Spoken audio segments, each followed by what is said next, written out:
People, the internet is on Malik Aaron. It's a very interesting couple of days, mainly because of my Ninja Turtles Rise of TMNT intro reaction video that is blowing up. I think it's already at 250 after like 3 days. So thank you all for watching that video. I highly appreciate it. I mean, I know we got some new people who are subscribed. Maria, Eduarda, and Michael Barnes. Well, thank you for subscribing and checking out my content. Because, it's a lot of it. It's like nearly 700 videos so far. Yeah, I'm a monster when it comes to, how many videos I upload a day. I think the only channel that's more of a monster than me is Watch Mojo, or maybe some other channels. But yeah, it is review time, and today's review is a movie that, a lot of you are gonna look at and you're gonna be like, "Why would you review this? What is wrong with you? This movie is terrible, and it spawned a lackluster sequel and a horrific reboot." Yeah, but I actually avoided this movie for like a year until I realized, you know what? I was gonna talk about it one of these days, and one of these days is today. So, Fantastic Four, no relation to Fant4stic. Those are two completely different things. This is the 2005 version, and then this was made by Fox.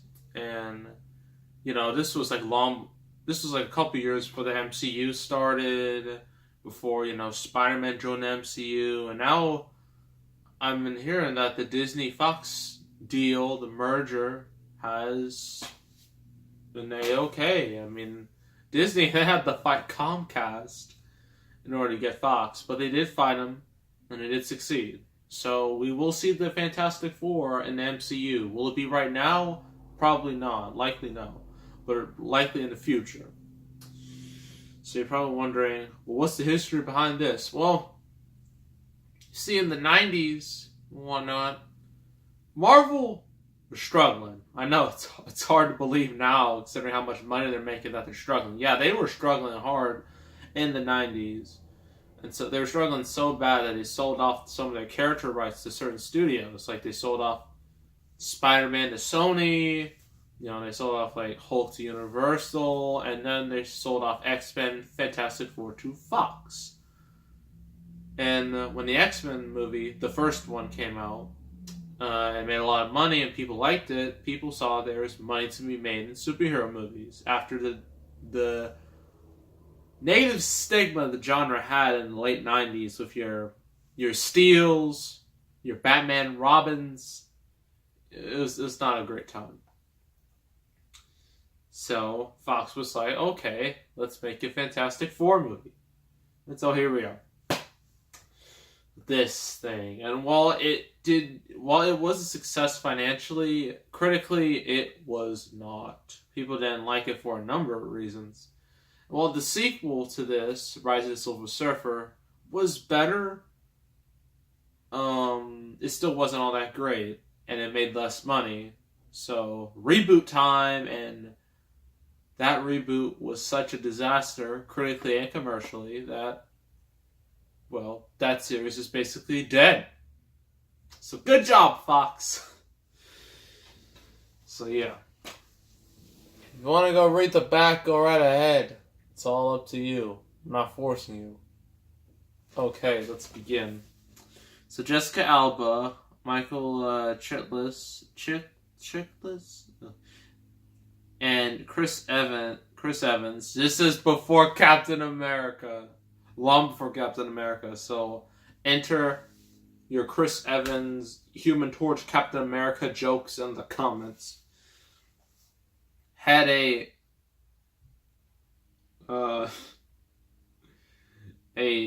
sexy.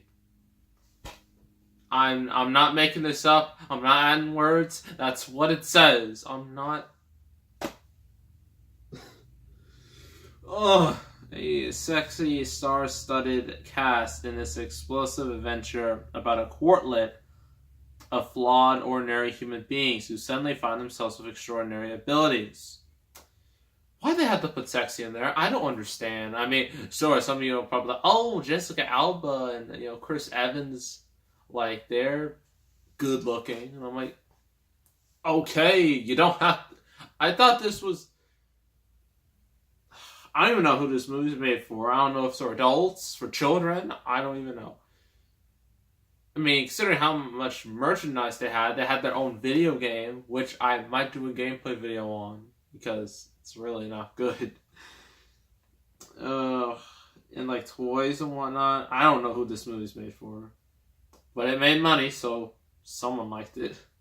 So after exposure to cosmic radiation, 4 astronauts become the most remarkable, if dysfunctional, superheroes of all time. Notice how they don't say family. Notice how they don't say family. Because I'm pretty sure the Fantastic Four is considered to be Marvel's first family. They're supposed to act like a family. The fact that this description does not once say family shows you how this movie's gonna be. This movie's gonna be. Ugh. So unfortunately, the mission's sponsor, Victor Von Doom, because of course, I know you gotta be accurate to the comics. You gotta call him Victor Von Doom, and I'm just like, come on.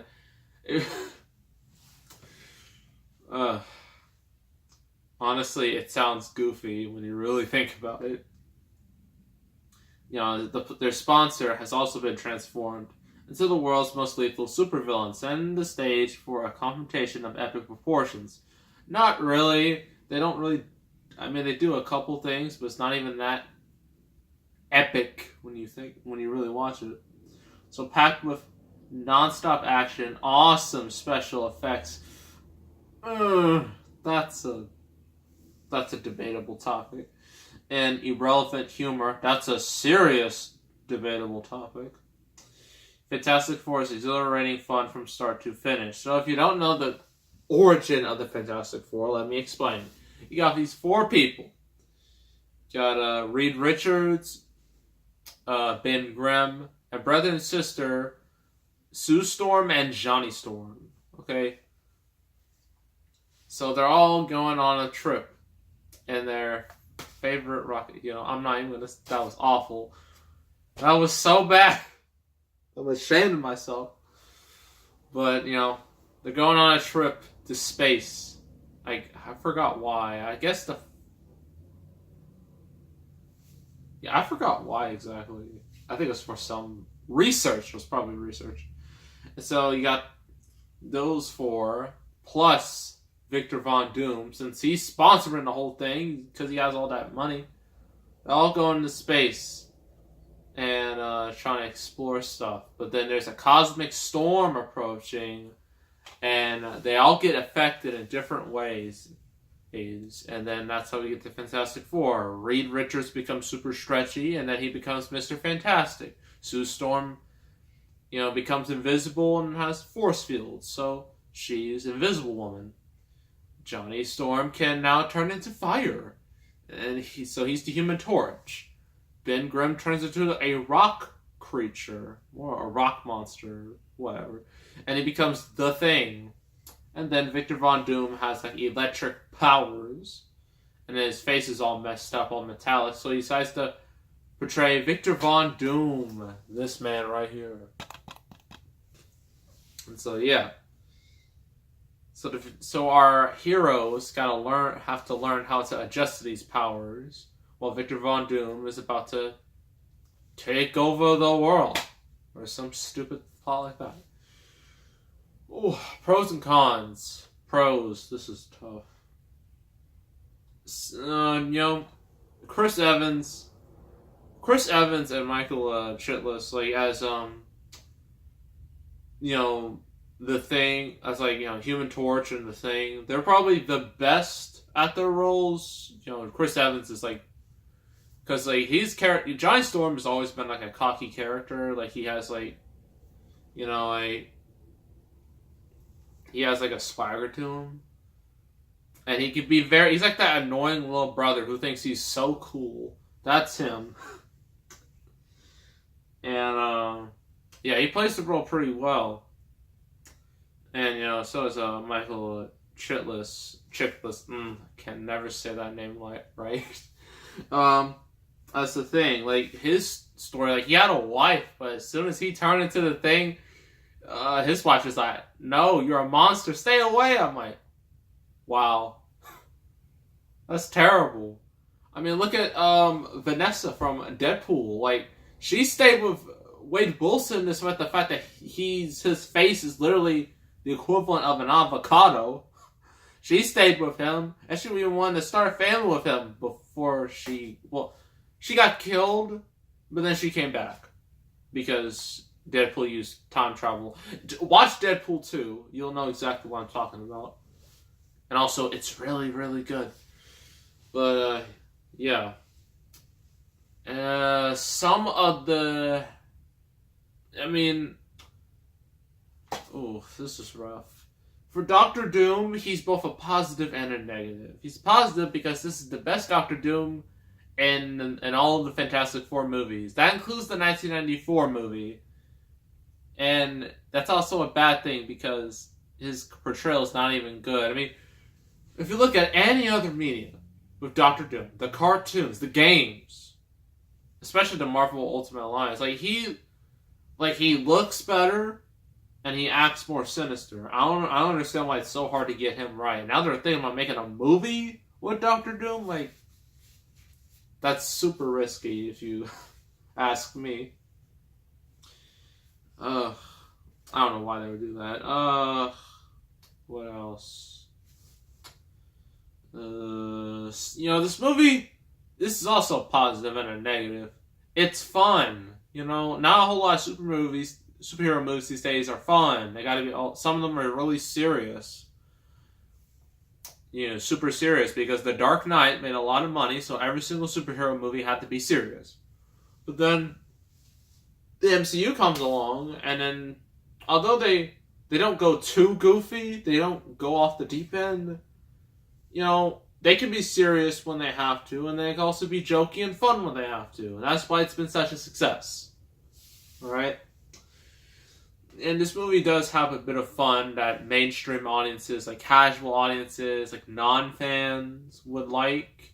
But it's also a negative because fans are going to look at this and just like, this is too goofy, this is too silly, what is this? I mean, the whole idea of the Fantastic Four is a little goofy when you really dissect it, you really look into it.